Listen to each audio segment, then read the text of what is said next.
Амбас Тоқай туралы неге айтпайсың, 300 қазақты атып тастаған көтін жаламай дейді. Құрметті қазақ елі, көріп тұрған шығарсыздар, иә, туынан ақ қай мемлекетті қолдап жүрген адам екені. Иә, құрметті қазақ елі, маған негізі көптеген кухнядағы оппозиционерлер шықты. Саясатты айтпайсың, сен саясатқа араласпайсың, неге біз бірігуіміз керек деп. Ей, кухнядағы оппозиционер сымақтар, сүмелектер, тыңдаңдар мені.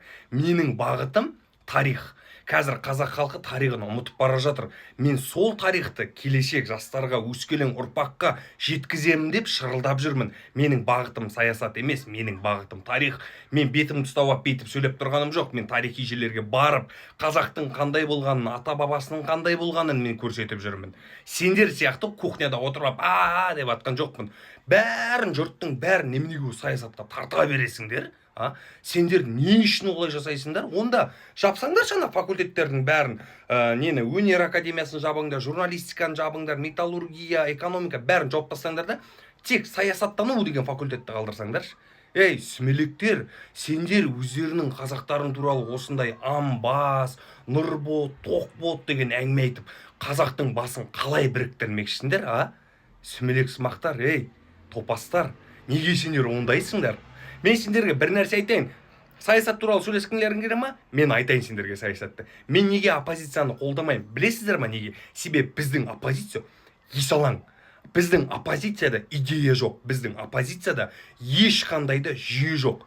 Оппозиция деген сөздің ұғымы конкуренция. Яғни билікке конкуренция создавать ету. Ал сендер не істей аласыңдар? Билікке ешқандай конкуренция создавать ете алмайсыңдар. Сендердің мақсаттарың қыру керек, жою керек, ойбай ету керек, Тоқаевты алып тастау керек, өртеу керек, сөйту. Осындай сендердікі. Тым басқа перспектива жоқ. Ал Тоқаевты алып тастады. Кім бар? Кімді қоясың орнына, айтшы?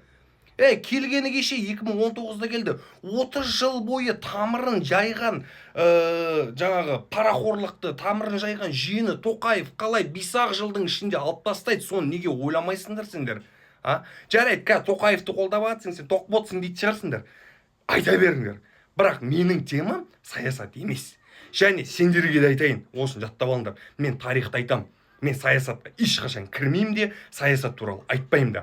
Ал сендердің қолдарыңнан арандатудан басқа дым келмейді. Себебі оппозицияның басшылары шетелде отыр. Шетелдің ақшасын алып, ақша алмадық демей ақ қойыңдар. Сендер квота да аласыңдар ол жақтан, сендер орыстан пособие да аласыңдар. Сол ақшаны алып, соны атқару үшін сендер мына дүйім жұртты, халықты сендер арандатасыңдар. Көрінген адамды саясатқа араластырмаңдар. Ей, кухнядағы оппозиционерлер, сүмелектер, әр адамның өзінің бағыты бар. Менікі тарих. Саясатта жүрсің ба, тып-тыныш қана жүр. Мені араластырма.